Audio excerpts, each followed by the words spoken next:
السلام عليكم خاوتنا احبابنا، ان شاء الله تكونوا بخير. مرحبا بكم في فيديو جديد. الفيديو تاع اليوم خاوتي راح نحضروا فيه غذاء لفراخ الكناري او اي فراخ، سواء حسون كناري اي فراخ. الخلطه تاعنا تاع اليوم هاي المكونات كما راكم تشوفوا خاوتي اللي نحتاج لها، وهي خلطه ذات قيمه غذائيه جد عاليه. نحتاج خاوتي الطحين بالفواكه، هذا تاع لي بيبي تاع الولاد الصغار خاوتي. لازم نختاروا الطحين اللي يكون ما فيهش الحليب، لان الحليب يضر لنا الفروخات تاعنا ويقدر يسبب لهم الموت. شوفوا المكونات تاع الخلطه هذه يعني خاوتي: برتقال، تفاح، ايجاس، موز، طحين الذره، طحين الارز، يعني مكونات ذات قيمه غذائيه عاليه الله يبارك. نحتاج أيضا خاوتي غذاء أفنتيا، غذاء الفراخ المعروف يباع عند محلات الطيور. نحتاج كذلك إخوتي في الله ربع صفار بيض مسلوق. الأبيض هذاك ما نحتاجوش، بياض البيض نحتاج غير صفار البيض. نحتاج إلى القليل من العسل، يعني نهزو كمية صغيرة برك من العسل. خل التفاح الطبيعي راح يساعدنا بزاف ويكون مضاد حيوي لهذا الفراخ تاوعنا، وخاصة ضد النقطة السوداء اخوتي. وماء دافئ كما راكم تلاحظوا اخوتي في الله. طريقة التحضير الان خوتي: هاو الصفار تاع البيض تاعنا هذاك، كمية يكون 4 برك كما راكم تشوفوا. نفتوه على هذا الشكل بهذا الكيفية اخوتي كما راكم تلاحظوا.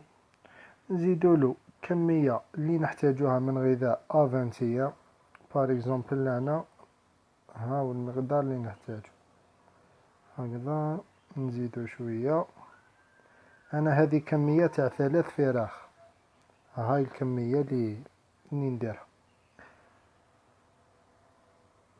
نضيفلو طحين الفواكه والحبوب اللي نعته لكم في البداية، كمية هكذا تكفي خاوتي. نخلطنا مع بعض كما راكم تشوفوا، حركوهم جيدا.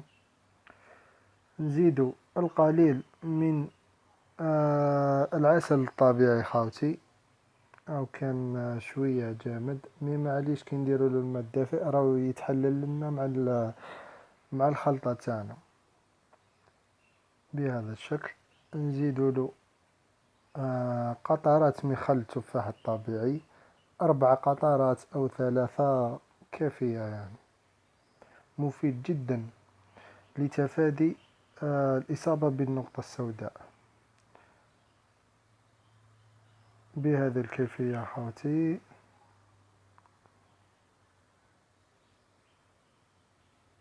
سي بون. نخلطو بالقليل من الماء، نزيدو له كمية من الماء، يعني حتى تكون الماكلة تاعنا تولي لنا على شكل سائل، ما تكونش صلبة كيما راهي في الصورة تبان، وما تكونش سائلة بزاف. وقد ما يبداو يكبروا لنا الفراخ تاعنا قد ما نبداو نثقلوها شويه الماكله، يعني هكذا كما راكم تشوفوا بهذا الكيفيه راهي واجده. نقدروا نحتفظوا بالخلطه تاعنا لمده 2 لا اكثر في الثلاجه، ونقدموها للفراخ تاعنا. في النهايه ان شاء الله يكون عجبكم الفيديو تاع اليوم خاوتي. سلام.